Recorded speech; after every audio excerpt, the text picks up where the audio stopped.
Ndabasuhuje kuri uyu mwanya mwiza tugiye kurebera hamwe uko wasenga ugasubizwa vuba. Ese gusenga ni iki? Ese Imana ni iki? Ubusanzwe gusenga ni ubuzima kandi ni imibereho ya buri muntu. Gusenga ni ukuganira n'Imana. Umuntu yakibaza ati nese Imana ni iki? Imana ni El Shaddai, bisobanura ishobora byose. Iri zina ry'Imana turisanga muri Bibiliya inshuro 7. Ahambere turisanga ni mu Itangiriro ibice 17 umurongo wa mbere. Imana nanone ni Jehova Nisi, bisobanura Imana ni umurengezi wanjye. Iri jambo turisanga mu Kuva ibice 17 umurongo wa 15. Niho dusanga ijambo rivuga ngo Imana Jehova Nisi, bisobanura Imana ni umurengezi wanjye.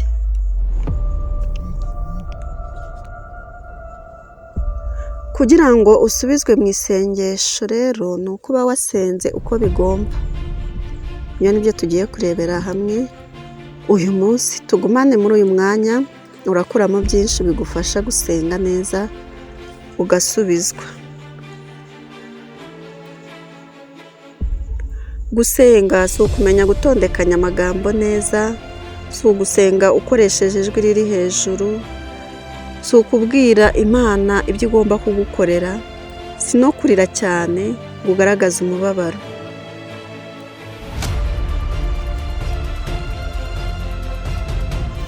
Abantu benshi bazi ko gusenga ari umwanya wo kubwira Imana ibyo igomba gukora. Oya, gusenga wakabaye umwanya mwiza wo kubwirwa ibyo tugomba gukora no guhabwa imbaraga n'ubwenge bwo kubikora. Gusenga ni ukuganira n'Imana, kandi kuganira n'Imana bitandukanye n'uko waganira n'inshuti, bigatandukana n'uko waganira n'umwana wawe, bigatandukana n'uko waganira n'umukoresha wawe, ndetse bigatandukana n'uko waganira n'umubyeyi wawe. Ikiganiro cyawe n'Imana kigomba gutandukana n'icyo waganira n'abo bose nkubwiye haruguru. Kuko gusenga ni nko kuganira n'umubyeyi mwiza.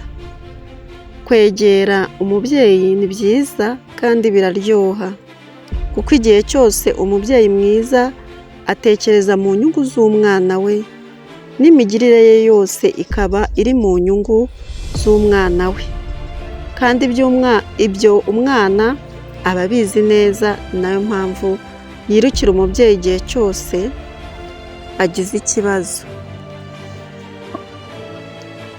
Imana ni umubyeyi wawe kandi mwiza. Igihe usenga zirikana niba ushaka ko amasengesho yawe asubizwa neza. Zirikana ko ari umubyeyi wawe. Icya mbere, ugomba kwegera Imana nk'umubyeyi wawe. Igihe usenga ugomba kumva ko uri kuvugana n'umubyeyi mwiza, umubyeyi ugukunda. Imana ntabwo ari nk'umupolisi ugucunga ategereje ko ukora icyaha ngo agushyire mu mapingu. Oya, ntabwo ari umuntu utegereje ko ukora icyaha bagukubita urushyi nk'uko bamwe babyibwira. Imana ni umubyeyi ugufitiye urukundo rwinshi rudashira, kandi rudashingiye ku bikorwa cyangwa ku kindi kintu icyo ari cyo cyose. Imana iragukunda urukundo ruhebuje. Bibiliya ibivuga neza ngo nimurebe urukundo ruhebuje Data wa twese yadukunze, byatumye itanga umwana wayo w'ikinege, kugira ngo umwizera atarimbuka ahubwo ahabwe ubugingo buhoraho. Uri umwana w'Imana, kandi ubuzima bwose bw'umwana ni inshingano z'umubyeyi. Uko niko Imana imeze kuri njyewe nawe. Icya kabiri, Kwizera. Mu gihe cyo gusenga genda uzi ko Imana igukunda kandi ikwakira uko uri kose nk'umubyeyi mwiza n'umwana rwose. Mu gusenga egera Imana nk'umubyeyi kandi wubashywe. Aha tubyumve neza, nubwo Imana ari umubyeyi igomba kwegerwa nk'Imana. Abantu benshi bakora ikosa mu gihe cyo gusenga, ugasanga bafashe Imana nka mubyara wabo. Oya sibyo, nubwo ari umubyeyi ariko ni Imana. Mu Kinyarwanda baca umugani ngo kwisanga si ugusanza ibyo usanze. Urukundo ntabwo rwimura icyubahiro. Imana ni Imana. Imana ni ukuvuga ububasha buri hejuru ya byose kandi kuri bose.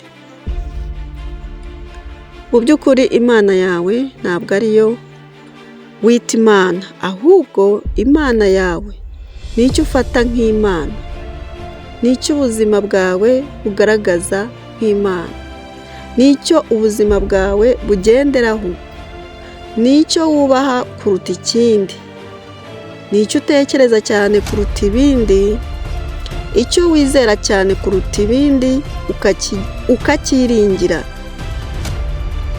icyo ukunda cyane kuruta ibindi. Iyo niyo Mana yawe.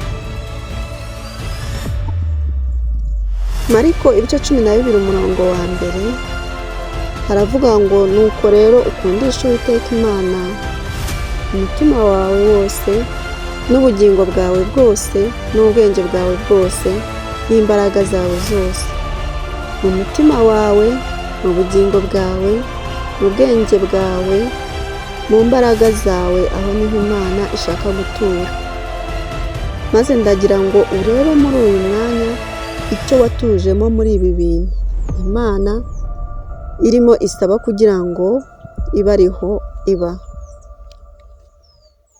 Kugira ngo dusubizwe igihe turi gusenga tugomba kwizera. Kwizera gushingiye ku bushobozi kwa byose n'urukundo Imana Data ifite. Imana ivuga bikaba, yategeka bigakomera. Imana ifite ubushobozi bwose, Imana idakumirwa, Imana ibera hose icyarimwe, Imana izi ibizaba byose, Imana idukunda cyane. Kwizera kugomba gushingira ku rukundo Imana igukunda. Urukundo Imana igukunda ruyitera kugukorera ibyiza no kuguteganyiriza ibyiza no kubuha ibyiza kandi mu gihe gikwiriye, kuko Imana itagitinda nk'uko bamwe babyibwira. Iyo turambiwe gutegereza, tugomba kwegera Imana rero tuzi ko iri mu bushake bwayo kutugirira ibyiza. Ubushobozi buhagije bw'Imana iyo bushyizeho n'urukundo rwayo rwinshi ni icyizere cyuzuye ku bana bayo. Uko kwizera rero niko dukwiriye kwegerana Imana mu gihe cy'isengesho kugira ngo dusubizwe. Icya gatatu ni ugusenga mu bushake bwayo. Isengesho rigomba kuba mu murongo umwe n'ubushake bw'Imana. Twatangiye tuvuga ko gusenga ari ukuganira n'Imana. Imana ifite uburyo bwinshi ivuganamo natwe, aribwo tumenyeramo ubushake bwayo n'amasezerano yayo kuri twe. Ugomba kwizera ijambo ry'Imana kuko burya ijambo ry'umwami risohokana imbaraga z'ubwami muri ryo. Ni naho ijambo ry'Imana rifite ubutware bwuzuye bw'Imana.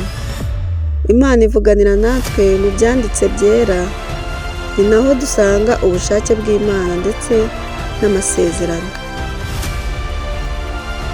Icya kane, kugirana ubucuti n'Imana. Kugirana ubucuti n'Imana ni icya kane. Nubwo hagati y'umwana n'umubyeyi habamo ubushuti bwihariye, ariko buri wese agira inshingano ze. Umubyeyi agira inshingano zo kwita ku buzima bwose bw'umwana. Nanone umwana akagira inshingano nk'umwana zo kumva kandi akumvira. Natwe tugomba kumvira Imana. Iyo kumva no kumvira bibuze, niho havamo kwigomeka, maze bigakora urukuta hagati yacu n'Imana. Ibyo bigatuma inshingano zo ku mpande zombi zidashoboka, ari byo bituma gusubizwa kwacu kudashoboka. Imiyoboro iba yafunzwe. Ubushuti cyangwa se gukiranuka bituma ibintu bishoboka. Kubaka ubushuti n'Imana byatuma usubizwa vuba. Shalom, shalom.